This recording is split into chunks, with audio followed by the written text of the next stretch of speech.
welcome to this special press conference on Operation Sindoor. We will begin with opening statements by the three senior officers to my right here, who have been directly overseeing operations during Operation Sindoor. We have Lieutenant General 𝐂𝐫𝐞𝐬𝐬, Director General Military Operations, who will cover the aspects related to land domain. Air Marshal 𝐾𝐫𝐞𝐬𝐬 to his right, Director General Air Operations, will provide insights on the air domain. And to my right is Vice Admiral A.N. Pramod, Director General Naval Operations, who will cover aspects on maritime domain. Following their briefings, we will move on to the question answer session. I now request the DGMO to commence the opening brief. Thank you, Sandeep. A very good evening to all of you, ladies and gentlemen. You are all by now familiar with the brutality and the dastardly manner in which 26 innocent lives were prematurely terminated at Pahalgam on the 22nd of April. When you combine those horrific scenes and the pain of the families that the nation witnessed with numerous other recent terrorist strikes on our armed forces, we knew that the time had arrived to make yet another compelling statement of our resolve as a nation. Operation Sindoor was conceptualized with a clear military aim to punish the perpetrators and planners of terror and to destroy their terror infrastructure. What I do not state here, of course, is the often stated determination of India and its intolerance to terror. It set into motion a very diligent and microscopic scarring of the terror landscape across the borders and the identification of terror camps and training sites. The locations that emerged were numerous, but as we deliberated more, we realized that some of these terror hubs were now bereft of any presence and had preemptively been vacated, fearing retribution from us. There was also a term of reference and our own binding, self-imposed restriction to target only terrorists and thus prevent collateral damage. There were 9 camps that you are now all familiar with, which were confirmed by our various intelligence agencies to be inhabited. Some of these were in POJK, while there were others that were located in the Punjab province in Pakistan. Nefarious places such as Muridke, the hub center of the Lashkar-e-Taiba, has over the years bred infamous characters such as Ajmal Kasab and the likes of David Headley. What followed was a careful scrutiny of each of these sinister locations, their layout, configuration, even the type of construction in each structure, and the terrain obtained around these. This was with an obvious intent to deduce and identify the exact vector that was required for their neutralization, as also the eyes in the sky that we would send up to ensure that we brought back evidence that we had indeed targeted what we set out to. The precise images of these engagements on that fateful and historical night have already been showcased during the first press statement on the 7th of May that was helmed by our Foreign Secretary. I have no doubt in my mind that we achieved total surprise, and those strikes across those 9 terror hubs left more than 100 terrorists killed, including high-value targets such as Yusuf Azhar, Abdul Malik Rauf, and Mudassir Ahmed that were involved in the hijack of IC-814 and the Pulwama blast. The line of control was also violated soon after by Pakistan, and the erratic and rattled response of our enemy was apparent from the number of civilians, inhabited villages, and religious sites such as Gurudwaras that were unfortunately hit by them, leading to a sad loss of lives. The Indian Air Force played a major part in these strikes by engaging some of these camps, and the Indian Navy provided wherewithal in terms of precision munitions. The Indian Air Force obviously had their assets up in the sky, and I will here request Air Marshal Bharti, the Director General of Air Operations, to detail for you the methodology that the men in blue adopted to successfully manifest this mission. Thank you, Rajiv. A very good evening, ladies and gentlemen. It indeed is a difficult time that we have to come here like this and brief you. We could have done without this, but we had no choice. As the DGMO has detailed, the event was precipitated by the dastardly act at Pahalgam. The sequence of events have already been detailed.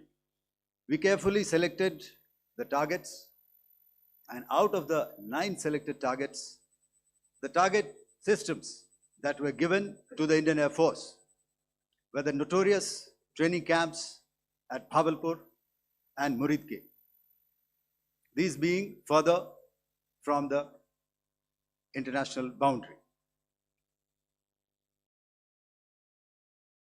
Through critical target system analysis, we analyzed what was to be done to annihilate these targets and plan to engage these targets with precision air-to-surface guided munitions so as to avoid collateral damage.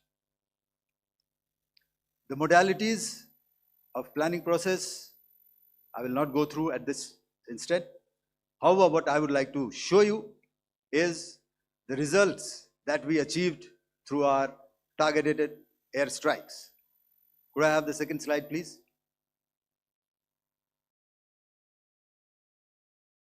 Yeah, change, please.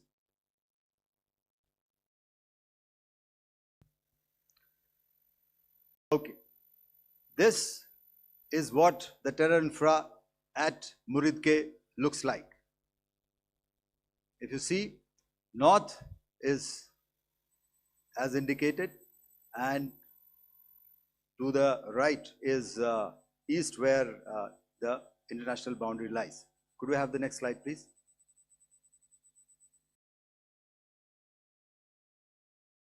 Orientating. Just go back to one slide. Okay. Please have a look at this red building, the series of buildings out here, and this empty ground. Next. If you relate, the empty ground is here, and you see this is the first weapon that is impacting. This is the impact point number 1 on Muridke training camp with our precision guided weapon on early morning 7. Next, please. Keep your eyes glued for the second weapon coming in and the second impact on the selected target point. Next slide, please.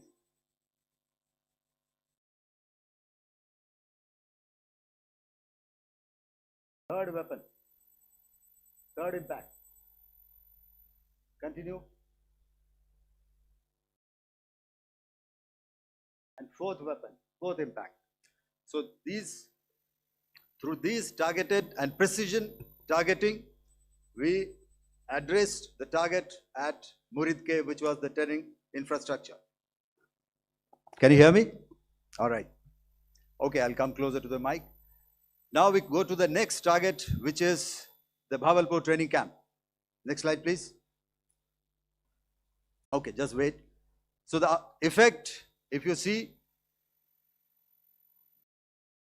the impact point, if I can point out, this is the impact point.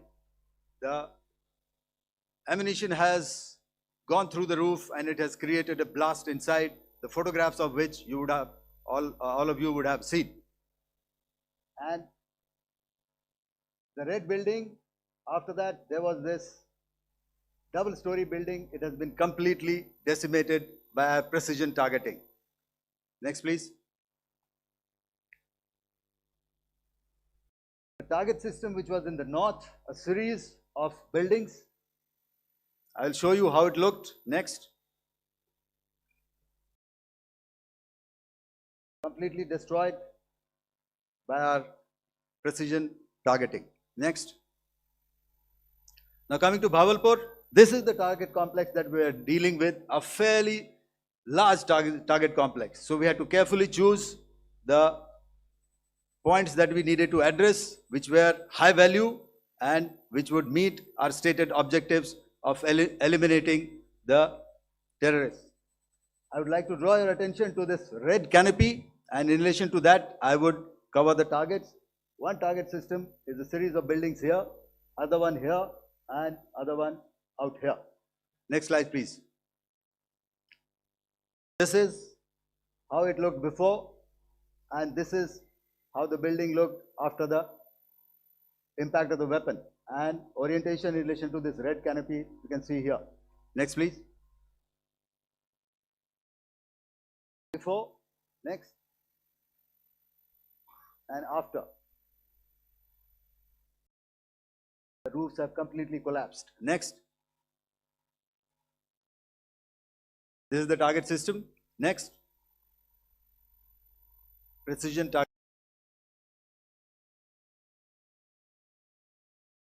targeting, and we have achieved our objectives here. Next. All right. So that was what we did on the 7th. Our objective was to address these two terrorist camps, and that we did with precision. And thereafter, we maintained a robust air defense posture, because remember, our objective was to target the terrorists and terrorist infrastructure, not any other infrastructure, not the Pakistani military, not the Pakistani any other infrastructure. So that is what we have maintained on the 7th of May. However, what we saw in the evening of 7th of May, we were saturated with a raid of Pakistani unmanned aerial vehicles and small drones. And these came in waves in our civilian areas, over our military installations, and all of them were successfully intercepted. Few of them did manage to land. However, there was not much damage that they did. And we have our robust counter-US hard kill and soft kill systems which did the job. However, the difference here was that we had targeted the terrorists. The adversary now has targeted our civilians and the military infrastructure. So it had to be responded to. So in a quick and calibrated response, that very night, we struck their radar installations at Lahore and close to Gujranwala, the LYT installation, to indicate to him that we are ready, yet we do not want to escalate. Our fight was with the terrorists and not with the Pakistani military establishment. Thank you.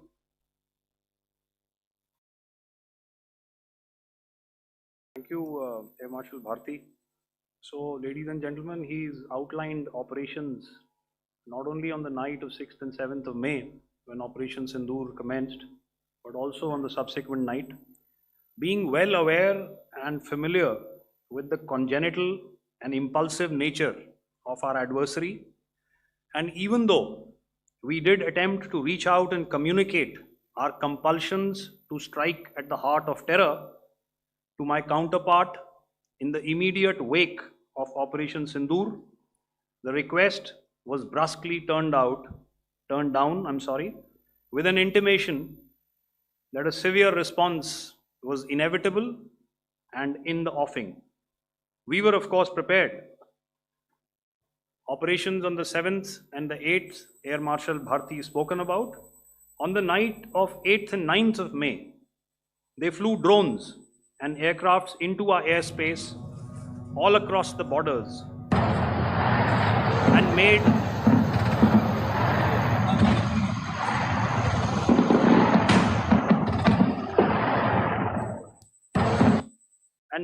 largely unsuccessful attempts to target numerous military infrastructure. Violations on the line of control by Pakistan also commenced yet again and precipitated into fierce arty engagements. The air operations on the night of 8th and 9th of May, I'll yet again request the DG Air Operations to cover.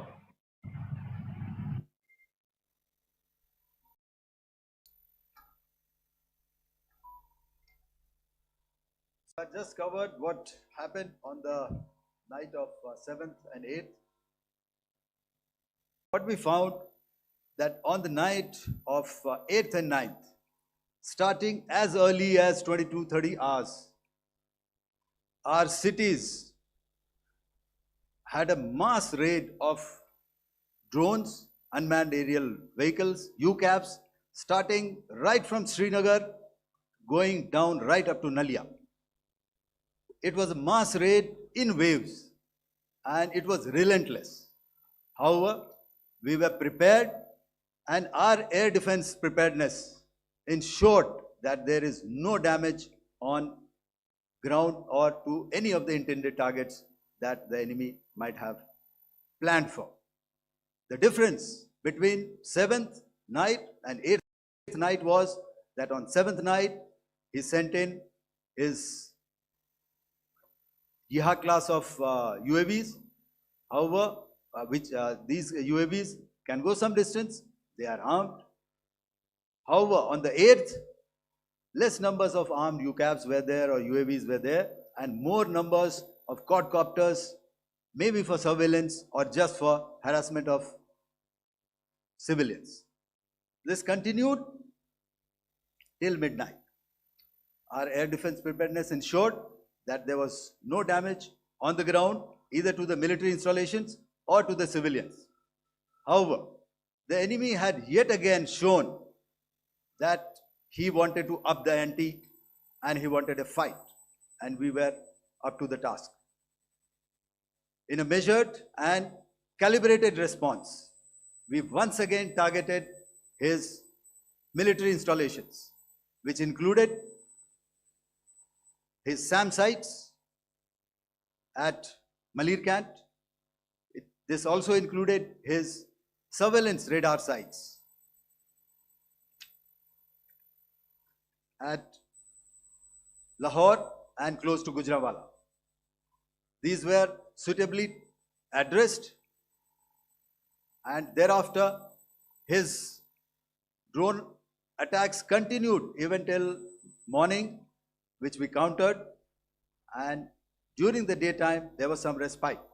Here I would like to bring out another aspect. What we found was that while the drone attacks were being launched from somewhere close to Lahore, enemy had allowed his civilian aircraft to also continue to fly out of Lahore. Not only his own aircraft, but international passenger aircraft, which is quite insensitive, and we had to exercise extreme caution, even at the cost of some tactical disadvantage, to ensure that there is no damage to any of the civilian aircraft. And this was also brought out in our press briefing during the day. So I will now hand over to my colleague to cover the events of 9th onwards. On land, we also undertook certain measures such as deployment of air defense and electronic warfare assets to establish an integrated grid with the Indian Air Force, and I have seen and heard some of you wax eloquent about the benefits of such an architecture when it comes to negating and combating air intrusions. We also carried out deployment to include movement of our forces in the land, sea, and air domains. The night of the 9th and the 10th of May saw similar intrusions by drones and aircrafts, and this time there was a concerted effort to target airfields and some very, very important logistic installations, albeit yet again unsuccessful and denied gallantly and efficiently, I must say, by the integrated Indian Air Force and Indian Army Air Defense. We further strengthened our deployment and also initiated some pressure points to send a very clear and unambiguous message to the other side to desist from any misadventures on land. Some of the airfields and dumps saw repeated attacks in waves from the air. All were thwarted. The Pakistan Army has reported to have lost approximately 35 to 40 personnel in artillery and small arms firing on the line of control between the 7th and the 10th of May. What the other side had probably also not reckoned with was the speedy and precise turnaround and hit back by the Indian Air Force. And I will yet again ask Air Marshal Bharti to speak about these significant and game-changing strikes. I will thereafter request Vice Admiral Pramod, my colleague and Director General of Naval Operations, to tell us about some very telling naval maneuvers in the Arabian Sea that exerted pressure on the night of 9th and 10th of May. Over to you, sir. Commencing about 2000 hours, that is 8 p.m. local time, on 8th of May, several Pakistani unmanned aerial systems, drones, combat vehicles attacked multiple IF bases. These included Jammu, Udhampur, Pathankot, Amritsar, Bhatinda, Nal, Dalhousie, Thois, Jaisalmer, Uttarlai, Falodi, Nalia. These were almost simultaneous and they came in waves. All our AD guns and other systems were waiting for them.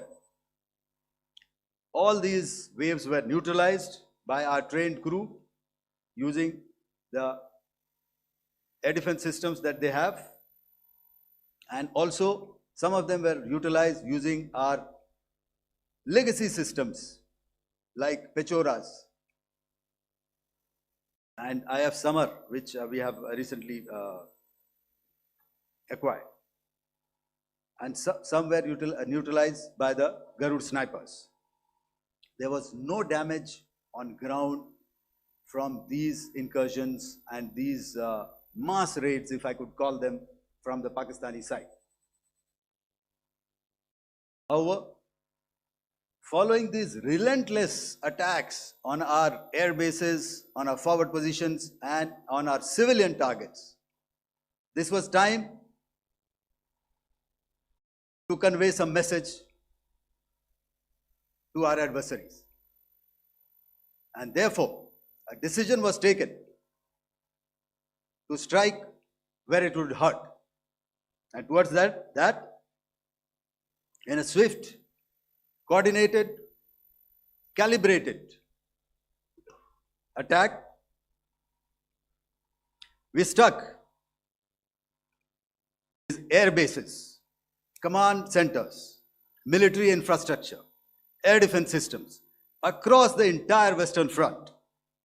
The bases we struck include Chaklala, Rafiki, and mind you, Chaklala is Islamabad, Rahim Yar Khan, Sakar, sending a clear message that aggression will not be tolerated. This was followed by strikes at Sargoda, Bholari, Jacobabad. We also struck the C2 centers at Murid, the UAE complex at Murid, Rafiki, radar at Chunia, which I will show you, Rahim Yar Khan airfield, and the unmanned combat aerial vehicle hangar at Sakar. I would like to reiterate here that we have the capability to target every system at these bases and more. However, it was only a measured response to instill good wisdom to our adversary to refrain from further escalation. IF response was directed only at military installations, avoiding civilian and collateral damage. I would now like to show you some of the effects that have been achieved as a result of our air operation.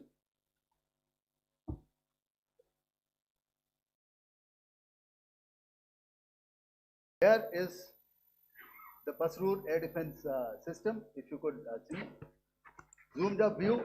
This is the radar mounted on a high tower. And after the strike,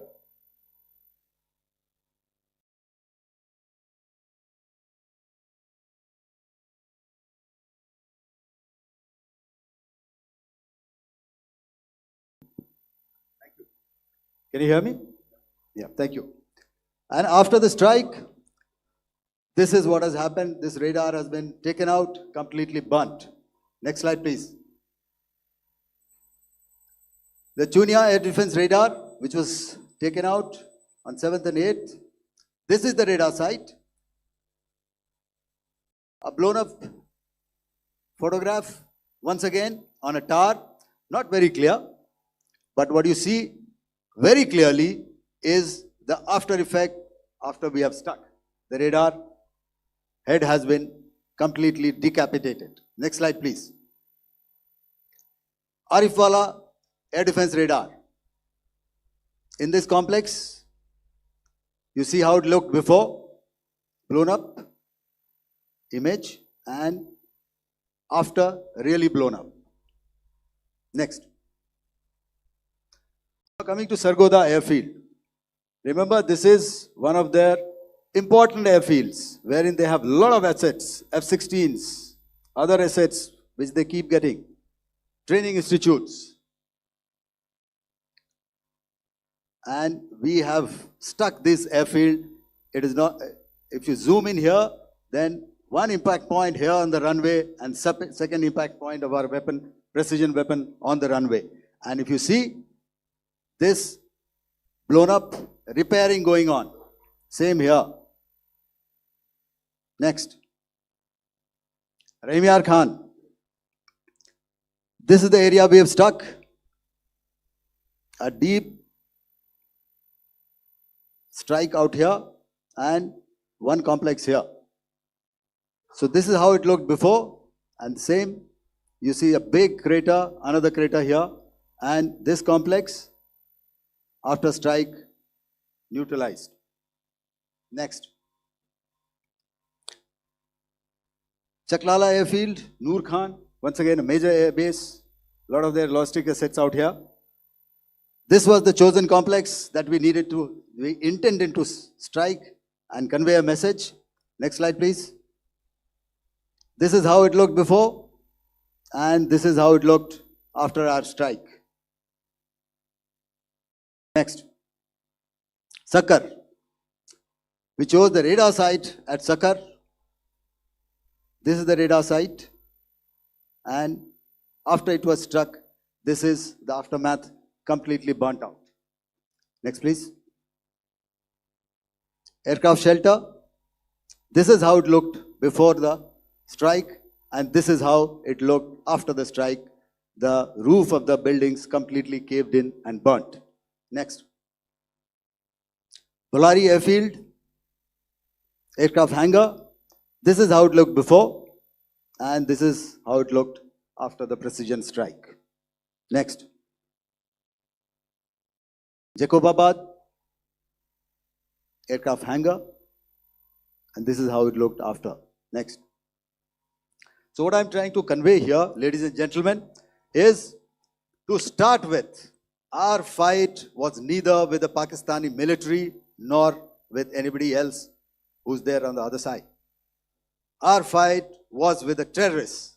We neutralized the terrorists that we selected to be neutralized, and thereafter we only maintained the air defense posture. However, we were relentlessly pounded by waves after waves, night after night, by his UCAVs, by his drones, and by his other unmanned aerial systems. And that left us with no choice but to retaliate, and yet our retaliation was calibrated, it was graduated, and it was proportionate. Thank you.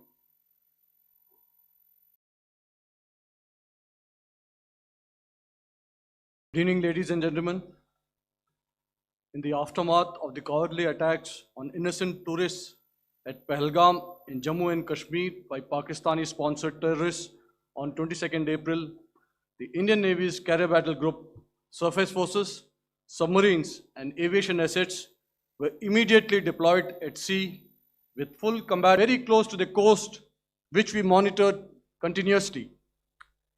The India maintained seamless maritime domain awareness throughout the duration and was entirely aware of the location and movement of Pakistani units. In effect, we had and continue to have good battle space transparency using our maritime domain awareness grid. As you are aware, our response has been measured, proportionate, non-escalatory, and responsible from day one. Accordingly, the calibrated approach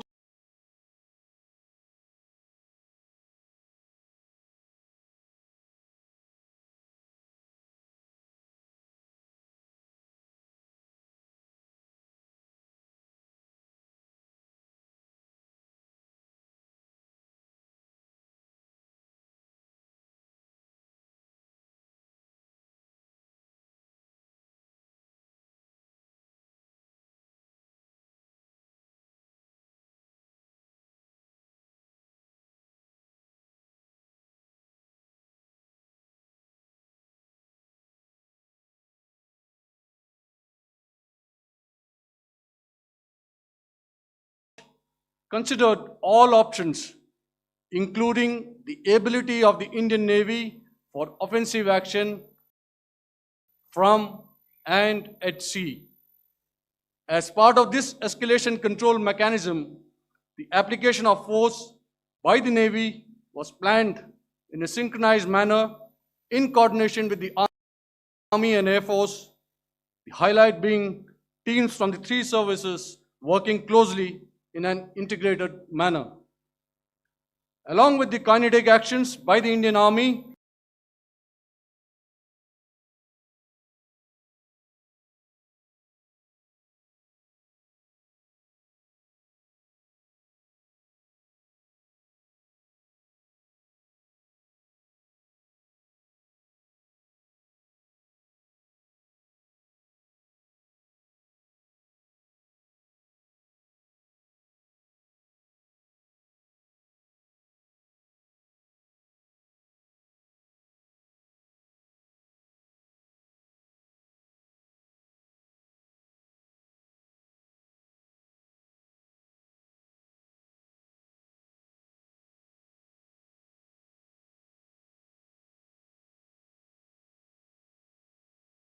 and Indian Air Force, the overwhelming operational edge of Indian Navy at sea contributed towards Pakistan's urgent request for a ceasefire yesterday. As we speak, Indian Navy remains deployed at sea in a credible deterrent posture to respond decisively to any inimical action by Pakistan or Pakistan-based terrorists. Thank you. Samno Varna, Jai Hind. Now I'll hand over to Director General Military Operations for further proceedings. Ladies and gentlemen, on the 10th of May, in the morning, even as we were getting into a huddle to wargame the events of the previous night, a routine exercise, I received a message on hotline from my counterpart in Pakistan seeking my willingness to communicate. Since our initial aim was to strike at terror camps, and all our actions in the subsequent days were in response to the intrusions and violations by the Pakistan Air Force and its army, it was decided that I would indeed speak with my counterpart. You are already aware, I've seen it being covered on national television, that my communication with the Pak DGMO was conducted at 15:35 hours yesterday and resulted in cessation of cross-border firing and air intrusions by either side with effect from 1700 hours 10th of May, after he proposed that we cease hostilities. We also decided to further speak on the 12th of May, that's tomorrow, at 1200 hours, to discuss the modalities that would enable the longevity of this understanding. However, disappointingly, and must I add, expectedly, it took only a couple of hours for the Pakistan Army to violate these arrangements by cross-border and across the line of control firing, followed by drone intrusions across the expanse of the Western Front through last night and in the early hours of the morning today. These violations were responded to robustly and dealt with as they must be. We have earlier today sent another hotline message to my counterpart highlighting these violations of the understanding between the DGMOs on the 10th of May and our firm and clear intent to respond to these fiercely and punitively, if repeated tonight, subsequently, or later. In this regard, I must inform all of you that the Chief of Army Staff has earlier today conducted a security review and has granted full authority to our Army commanders for counter actions in the kinetic domain in case of any violation by Pakistan. In the end, I pay my solemn homage to my 5 fallen colleagues and brothers from the armed forces and civilians who have tragically lost their lives in Operation Sindoor. Our hearts go out to the bereaved families, and we express our solidarity to them in this lifetime and beyond, at this grave juncture in their lives. Their sacrifices shall always be remembered and spoken of in glowing terms by a grateful nation. We have thus far, ladies and gentlemen, exercised, and my colleague Pramod highlighted this, immense restraint, and our actions have been focused, measured, and non-escalatory. However, any threat to the sovereignty, territorial integrity, and safety of our citizens will be met with decisive force. Jai Hind. Okay, ladies and gentlemen, we are now open for questions. All right, now since I would not know all of you, I would expect you to please raise the placard or your hand, and once I indicate, I expect you to please give out your name and the media group that you belong to. Keep your questions short so that we can take as many questions as possible. Also, ladies and gentlemen, kindly bear in mind that confidential aspects may not be answered by the 3 DGMOs. Right. I've got a lot of hands there. Let me start from the left. Left foot always in front when we start marching. So here we have to the left, okay, yeah, 238.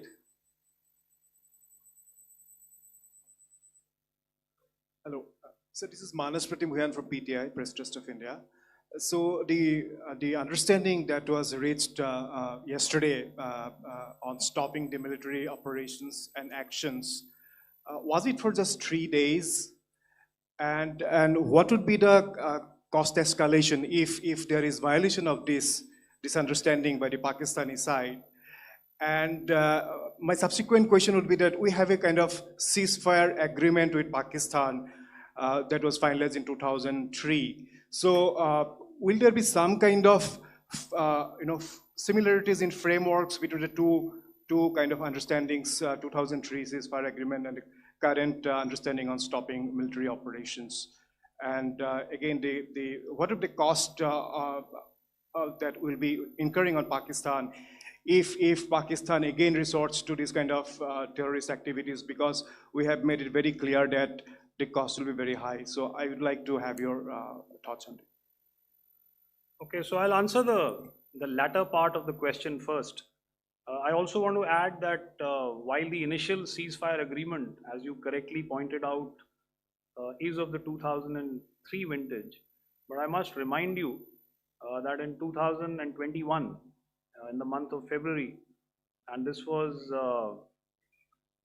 then when the crisis in Eastern Ladakh was also on, the two DGMOs had spoken and arrived at a ceasefire understanding that lasted right up until this unfortunate attack at Pahalgam. Once our Foreign Secretary had announced the decisions of the CCS in the immediate wake of that attack, he had announced certain measures, and then of course Pakistan had in turn made its own announcements. Since then, there have been certain violations of this ceasefire understanding, and of course after the 7th of May, like I pointed out during my statement, that there have been numerous violations on the line of control especially, and of course along the international boundary by the Pakistan Army and the Pakistan Air Force. This understanding that we spoke about yesterday, no, it was not for 3 days. It was first to stop aggressive and hostile activities immediately, let that order and direction settle down for about 36 hours, and thereafter discuss modalities, like I said, to ensure its longevity. That is tomorrow on the 12th of May. But unfortunately, we had a violation starting at approximately 1900 hours last night, and we've sent a communique, like I said, to the Pakistan Military Operations Directorate, and we will await to what happens tonight. All right. The cost escalation, I'll leave it to your best imagination. I've already said that the response will be fierce and punitive. Now, the right foot forward. Yeah.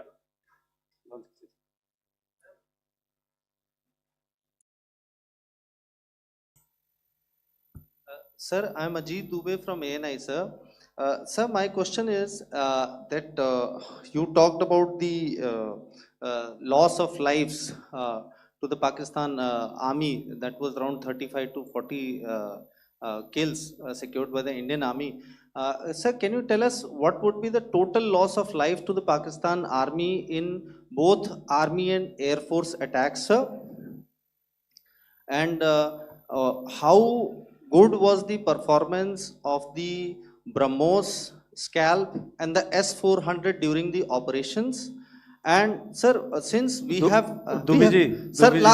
just one line, no multiple questions, please. Sir. All right. And since sir, we have achieved such a spectacular, we have made good achievements in this entire operation, can we say that we have emerged victorious, or we have a big upper hand over the Pakistanis in this entire conflict?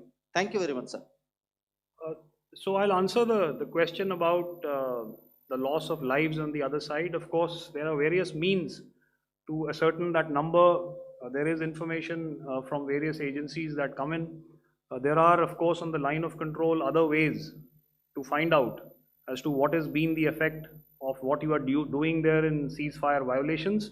So therefore, I mentioned 35 to 40 on the line of control, and please remember that once Operation Sindoor was launched, the responses of the Pakistan Army were also on Indian Army or the Indian Armed Forces infrastructure.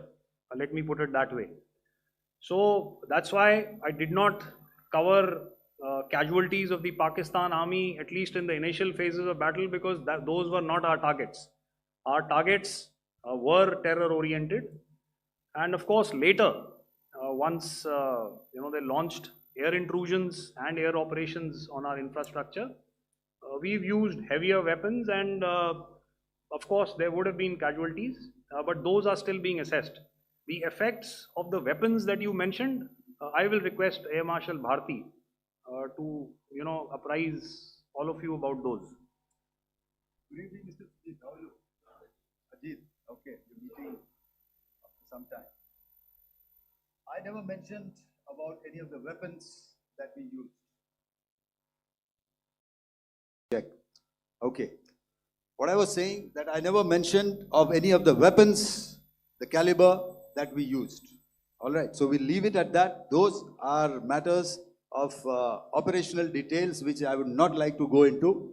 But suffice to say that whatever methods and whatever means we have chosen, it had the desired effects on the enemy targets. How many casualties? How many injuries? Well, to start with, our aim was not to inflict casualties, but in case there have been, it is for them to count. Our job is to hit the target, not to count the body bags. In the last part of your question, I wonder if you read out the tweet on ADG-PI at midnight once we'd done what we had to in Operation Sindoor. And that's credit to my friend here on the left. Justice has been served, Ajit. That is all that I will say. Ajit, no, I'll request you to, refrain putting words into his mouth. All right. Yeah, I'll come back to the left. 147. Sorry, 47. No, 47. Did I see it here or? Yeah. Good evening, gentlemen. Sorry, 147. I saw it there. Sorry. Yeah. Since I've already said 147. Start, please. Hi, sir. Good evening. This is Shivam Patel from Reuters News Agency. Thank you for giving me the opportunity. My question, sir, is how many military targets did Indian Armed Forces strike in Pakistan in response to the attacks from Pakistan? How were these targets selected? And how many troop casualties have been there in total on both sides, if you give details? Thank you. I'm sorry, where are you? I haven't spotted his. He's to the right. Okay. Can you just repeat that for me, please? Sure, sir. So my name is Shivam Patel. I'm from Reuters News Agency. My question is, how many military targets in total did the Indian Armed Forces strike in Pakistan in response to the attack from Pakistan? How were these targets selected? And how many troop casualties have been there on both sides, if you can? So you're speaking of the targets that I mentioned in the wake of the attack at Pahalgam, right? Yeah, I think it's amply clear to everybody here that the Pakistan Army has not crossed the international boundary, neither in the plain sector nor on the line of control. So the intrusions have been in the air. There have been certain attempts on the line of control when ceasefire violations have been on to try and infiltrate and carry out and perpetrate activities that we are all very well familiar with. Whether these are by terrorists or by the Pakistan Army or its special forces and commandos is difficult to say, but each of these have been effectively thwarted. So therefore, as far as engagements of military targets on the other side is concerned, I thought Air Marshal Bharti covered those very well and in detail, and he also mentioned as to how they went about targeting those. I think those images were very clear and very, very graphic in telling us as to what we needed to hit. And you'll remember right at the outset, I said that we even went into what was the construction in each of these locations, and therefore decided on the vector that had to be utilized. Please. Okay, if I could add to what the DGMO has said, I have already detailed the targets. Now, whether it is X numbers or Y numbers is that is immaterial. And what damage have we inflicted? You have seen. What are the casualties on the other side? As I said, that is for them to count. As far as we are concerned, from the air defense side, if they had a choice, they would have definitely come in. They are fighters, there are more numbers of UCAVs. It is not that they did not intend to come in.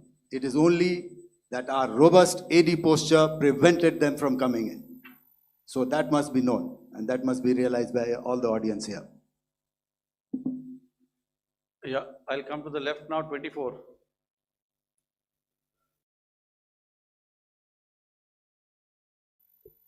Good evening, sir. This is Anvesh Rath from Z. Sir, I wanted to know on the first briefing, which was done by FS and two representatives from Air Force and Army, you showed a list where there was 21 places in that list. You have stuck 9. Are more operations going to be held? Is Operation Sindoor still on? And the second question, thank you, sir. Thank you so much. And also, I want to congratulate all three of you for a fantastic operation that you guys have done. Thank you so much. Thank you so much for that one question. Yeah. Sir, the question. Unfortunately, Rath, is that your name? I'm sorry. As far as operational details are concerned, I am not in a position to share those right now. But I think I'll take a cue from Pramod. He said towards the end that the Indian Navy is still in a posture that is deterrent. And I have already made it very clear towards the end of what I said that it's only a couple of hours ago that the Chief of Army Staff has carried out a security review, and he's authorized our Army commanders to deal with violations of any kind from across the borders in a manner that they deem fit. So again, to reiterate, the response will be fierce and it will be punitive.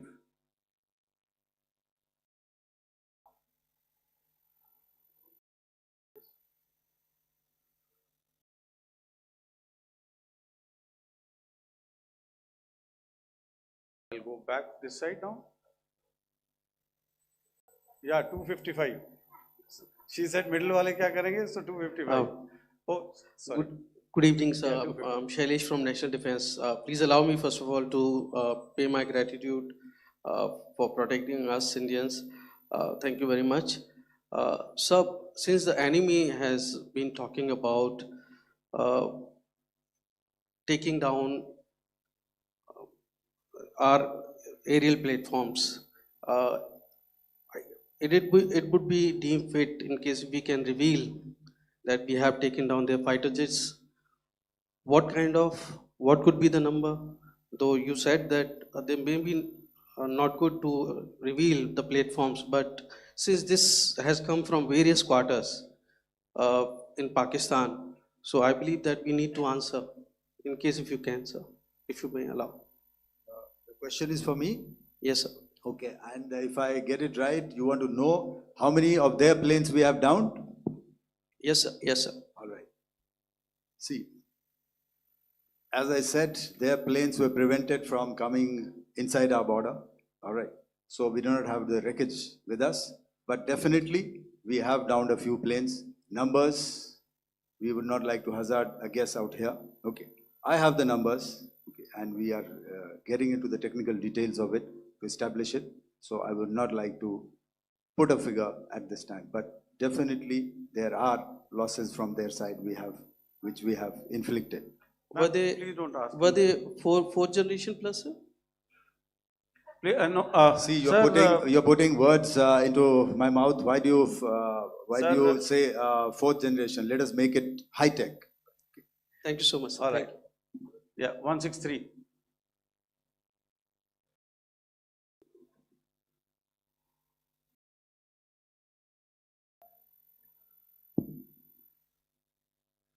तो मैं मंजीत नेगी हूँ आज तक से। मेरा सवाल ये है कि इस पूरे ऑपरेशन में जो आतंकी ठिकानों को निशाना बनाया गया, क्या नंबर्स कुछ बता सकते हैं कितने आतंकी मारे गए? कुछ नाम सरकार, मतलब कुछ नाम मीडिया में आए भी हैं जो बड़े उसके मास्टरमाइंड थे। और एक सवाल जो आज एयरफोर्स ने भी एक ट्वीट किया कि ऑपरेशन सिंदूर अभी जारी है और सरकार की तरफ से भी कहा गया, और पिछली बार जब विदेश मंत्रालय की प्रेस कॉन्फ्रेंस पहली हुई थी उसमें वो लिस्ट दिखाई गई थी कि 21 टेरर कैंप आइडेंटिफाई किए गए हैं। तो क्या जो बाकी बचे हुए टेरर कैंप हैं उन पर भी कार्रवाई होगी? और एक नंबर अगर आप बता पाएं कितने टेररिस्ट मारे गए? Manjeet ji, 3 questions. The third one has just been asked here before. So 21 this thing. So I'll request the first to be answered so that we have more number of people who can ask. Manjeet, जब मैंने statement दिया तो मैंने शुरू में ही कहा कि जैसे ही ऑपरेशन सिंदूर कॉन्सेप्चुअलाइज हुआ तो हमारा जो पीछे की कार्रवाई होती है, स्पेड वर्क और टारगेट्स को आइडेंटिफाई और एनालाइज करने की कार्रवाई शुरू हो गई थी। मैंने जब स्टेटमेंट दिया तो मैंने बताया कि बहुत सारे थे, हमने 21 दिखाए होंगे और भी हैं, लेकिन वो लिस्ट फिल्टर करते करते 21 तक पहुंची। अब क्या आगे एंगेज किए जाएंगे?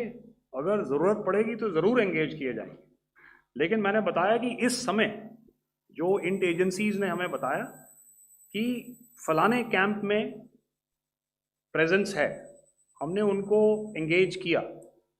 कुछ नाम मैंने लिए, कुछ नाम अभी पुख्ता किए जा रहे हैं।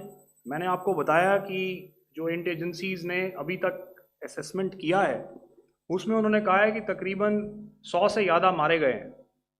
और एक आज आपने तस्वीर भी देखी कि काफ़ी प्रोमिनेंट जो फ्यूनरल था, काफ़ी प्रोमिनेंट एक जो हस्ती हैं वो ऑर्गेनाइज कर रहे थे, और उस फ्यूनरल में और कौन कौन लोग अटेंड कर रहे थे वो तो आपने देखा ही। तो आप लोग सब समझदार हैं और मुझे ये कहने की ज़रूरत नहीं है कि इन लोगों को कहाँ से सपोर्ट मिल रहा है। अगर नहीं मिल रहा होता तो ऑपरेशन सिंदूर नहीं होता, तो उसी की वजह से है ये ऑपरेशन। तो मेरे ख्याल से मैंने आपके सारे सवालों का जवाब दे दिया। Ma'am. Sir, next is from 17. Sir, मेरा नाम अंजू निर्वाण है, TV9 भारतवर्ष से। सर, मेरा सवाल ये है कि ऑपरेशन सिंदूर में हमारी जो इंडियन नेवी है उसके बारे में सर थोड़ा सा बताएं कि किस तरह की उसकी भूमिका रही, क्योंकि हमने इस दौरान सर देखा कि बहुत सारी स्पेकुलेशन भी रही और ये बोला गया कि कराची तक हमारी नेवी ने ऑपरेशन किया है। तो सर इस पर थोड़ी सी क्लैरिटी चाहिए। और सर हमने कौन कौन से फाइटर एयरक्राफ्ट डाउन किए हैं, अगर उसका भी थोड़ा सा क्लैरिटी मिल जाए तो अच्छा रहेगा। तो मैं आपका पहले सवाल का जवाब दूंगा। I will make few sentences and leave it for your imagination. First of all, as I mentioned, we have quantitative and qualitative edge to deliver a massive blow to our adversary, and we completely dominate in the maritime front. Indian Navy's action is part of the escalation ladder mechanism which we have worked out amongst 3 services. This time, if Pakistan dare take any action, and Pakistan knows it, what we are going to do. That's all. Okay. आपके सवाल का जवाब मैं पहले दे चुका हूँ। आपके सवाल का जवाब मैं पहले दे चुका हूँ, इसलिए मैं बस उस तक ही सीमित रखूंगा और इतना कहना चाहूँगा कि आने वाले दिनों में आपको खुद ही पता चल जाएगा और ऐसी बातें छुपी नहीं रहती हैं, तो पता चल जाएगा. So at this time we'll just let it be. Okay, ladies and gentlemen, we have one or two more questions, sir. So please, they are going to be outside. You can speak to them there also. 104, 104.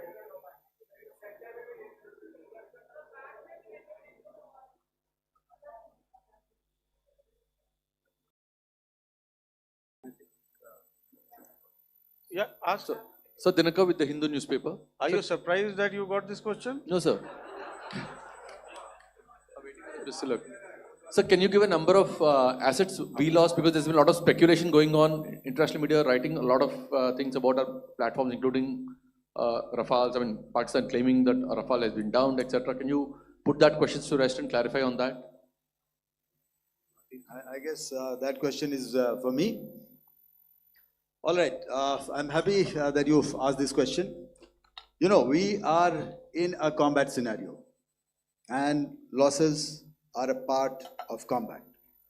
The question that you must ask us, okay, and indeed that we must ask ourselves, you inclusive, is have we achieved our objectives?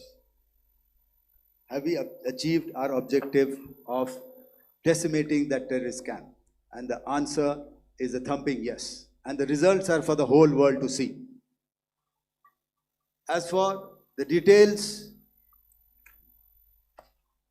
what could have been, how many numbers, which platform did we lose? You know, at this time, I would not like to comment on that, because we are still in a combat situation. And if I comment on anything, it will only be advantage adversary. So we don't want to give him any advantage at this stage. All I can say is that we have achieved our objectives that we selected, and all our pilots are back home. Thank you. Okay, hold, please don't, please be civil here. So we'll have 220 now. Hello sir, this is Anita Chaudhary sir from Swadesh newspaper. मेरा सवाल है, क्योंकि ये हमारे जो पहले जो action रहा वो आतंकवाद के खिलाफ रहा, तो आतंकवाद में अजहर मसूद की तरफ से एक बयान जारी किया गया था जिसमें उन्होंने कहा कि हम इसका बदला लेंगे और जार जार रुलाएंगे. तो क्या अगला, अगर खुदा न खास्ता अगला टेरर अटैक किसी भी तरह का होता है, तो क्या उसे एक्ट ऑफ वॉर में हमारी तरफ से लिया जाएगा और उसका क्या माकूल जवाब दिया जा सकता है? मेरा इसमें सिर्फ एक ही जवाब है आपके लिए कि हमने अपनी कार्रवाई करी. हमने उसके बाद मैंने अपने स्टेटमेंट में भी बताया कि ये कम्युनिकेट करने की कोशिश करी कि हमने इस तरीके से ये जो स्ट्राइक्स हैं वो क्यों की. लेकिन जो हमारा एडवर्सरी है उसने जैसे मुनासिब समझा वो कार्रवाई करी. तो आपने देखा कि ये जो एक्टिविटीज़ चल रही हैं 3-4 दिन से, ये कोई वॉर से कम नहीं है. नॉर्मल सर्कमस्टांसेस में एक दूसरे देश की एयर फोर्सेस हवा में नहीं उड़ती हैं और एक दूसरे के ऊपर स्ट्राइक्स नहीं करती हैं. हर रात इंट्रूजन्स नहीं होते हैं. लाइन ऑफ कंट्रोल पर सीज फायर वायोलेशंस, आपके एक साथी ने सवाल पूछा था शुरू में, एक सीज फायर अंडरस्टैंडिंग था, वो भी जा चुका है. उस सीज फायर अंडरस्टैंडिंग के जाते जो फायरिंग हो रही है लाइन ऑफ कंट्रोल में, उसमें घुसपैठ की कोशिश हो रही है. आमतौर पर ये घुसपैठ लाइन ऑफ कंट्रोल में टेररिस्ट करते हैं, लेकिन हमें इंफॉर्मेशन है कि हो सकता है ये पाकिस्तान आर्मी की टोलियां भी हों जो हमारे पोस्ट के ऊपर खामी पहुंचाने की कोशिश कर रही हैं. तो ये सारी एक्टिविटीज़ तो वॉर में शामिल हैं. तो ये कहना मुश्किल है कि आगे क्या होगा, वो स्पेक्यूलेटिव जोन में आ जाता है और मैं स्पेक्यूलेट नहीं करना चाहता. हर एक सिचुएशन अलग होती है और उससे एक तरीके से डील किया जाता है. मैं एक सवाल इसका मैं जवाब देना चाहता हूँ. 1 मिनट. जो हम जो मिलिट्री होता है, our main job is to prevent war and maintain peace and stability. So it is not that our response is a graded response. That means अगर किसी ने किया तो उसको graded उसमें किया, जैसे terrorist action हुआ तो what we did is a terrorist action and we destroyed all the terrorist camps. उसके बाद आपने देखा कि उनने थोड़ा सा कोशिश किया तो हमारे एयरफोर्स एंड आर्मी ने क्या किया, तो मिलिट्री टारगेट्स हैं उनको उनके ऊपर थोड़ा. So our aim is to maintain peace and tell our adversary that you do this and the response will be bloody. Okay, now as per the, please, we'll have 166 and 25 and after that no more please. Sir, this side. Ladies and gentlemen, please maintain, Sir, I'll this request side, you to sir. please be quiet. 𝐁𝐫𝐬𝐿? No. This side, sir. We have only two Sir, questions left, 166. Yeah, please start. So I'm Rahul Singh from Hindustan Times, sir. So you were totally on top of the game in the kind of losses you've inflicted on the enemy. I mean, we saw the slides and everything. So it kind of comes across that you were batting it 99 and you decided to declare your innings. What are your thoughts on that, sir? And do you think, are you weighing the option of the Pakistan army using this time, buying this time of the so-called ceasefire or the understanding? And you talked about how they could not be trusted. So buying time to kind of build up their war reserves, getting stuff from their friends like Turkey or China, are we considering that possibility, sir? Look, see, the call came from the Pakistani side to speak about cessation of hostilities. What pauses mean during such conflicts is known to everybody. You know, I don't want to go into the pros and cons of how preparation for war is made. You know, that is a process in itself.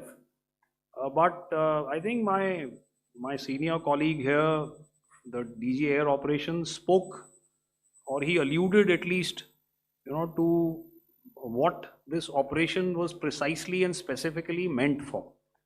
And I think that's something that we achieved, you know, right at the outset.